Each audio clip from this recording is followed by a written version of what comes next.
கர்த்தருக்கு ஸ்தோத்திரம். இன்றைய நற்செய்தி, கர்த்தருடைய வார்த்தையின்படி செய்கிறவன் பிழைப்பான். லேவியராகமம் 18 அதிகாரம் 1-5 வரைக்கும் பார்த்தீங்கன்னா, கர்த்தர் மோசே கிட்ட சொல்லுவாங்க, நீ இஸ்ரவேல் புத்திரருக்கு என்ன சொல்லணும்னா, நான் உங்கள் தேவனாகிய கர்த்தர். நீங்கள் முன்னாடி குடியிருந்தீங்களே, எகிப்து தேசத்தாருடைய செய்கையின்படி செய்யக்கூடாது. நான் இப்போ உங்களை அழைத்து போகிறேன்ல கானானுக்கு, அவங்க செய்கையின்படியும் நீங்கள் என்ன பண்ணக்கூடாது, செய்யக்கூடாது. அவங்க முறைமையின்படி நடக்கக்கூடாது. ஆனால் நீங்கள் எப்படி நடக்கணும், என்னுடைய நியாயங்களின்படி செய்து என்னுடைய கட்டளைகளை கை கொண்டு நடக்கணும். நான் உங்கள் தேவனாகிய கர்த்தர். அதனால என் கட்டளைகளையும் நியாயங்களையும் கை கொள்ள கடவீர்கள். அவைகளின்படி செய்கிறவன் எவனும் அவைகளால் பிழைப்பான். நான் கர்த்தர்னு சொல்லுவாங்க. அப்போ என்னன்னா, எகிப்து தேசத்தில் பல முறைமைகள் இருக்கும், அதன்படி செய்யக்கூடாது. கானான் தேசத்தில் பல முறைமைகள் இருக்கும், அதையும் செய்யக்கூடாது. கர்த்தருடைய வார்த்தையின்படி தான் செய்யணும். இன்றைக்கும் நம்ம அதுதான் கற்றுக்க போகிறோம்.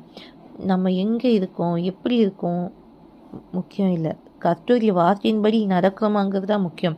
எந்த இடத்துல இருந்தாலும் சரி, அது பாபிலோன் தேசமாக இருந்தாலும் சரி, எங்கே இருந்தாலும் கர்த்தருக்கு சித்தமானதாக தான் நம்ம செய்யணும். ஏன்னா கர்த்தருக்கு பிரியமானவன் அவருக்கு சித்தமானதை பாபிலோனில் செய்வான். அதனால் என் தேசம் இப்படி, நான் இருக்கிற இடம் இப்படி, என்னால் வாழ முடியலன்னு நம்ம சொல்லக்கூடாது. கர்த்தருடைய வார்த்தையை கை கொண்டு நடக்கும்போது நம்ம பிழைப்போம், நம்ம குடும்பமும் பிழைக்கும். ஜெபம் எங்கள் அன்பு பொருளோ பிளவிந்தருமே நாளுக்காக வேலைக்காக நினைஞ்சிருப்பான். ஒரு நாளும் நாங்கள் சூழ்நிலை காரணம் காட்டி பாவம் செய்யாதபடிக்கு காத்துக்கொள்ளுங்க. ஒரு கட்டளையின்படி வாழ உதவி செய்யுங்க, அதன்படி நாங்கள் பிழைக்க உதவி செய்யுங்க. ஏசு நம்பிக்கை நடப்பதாவே ஆமேன்.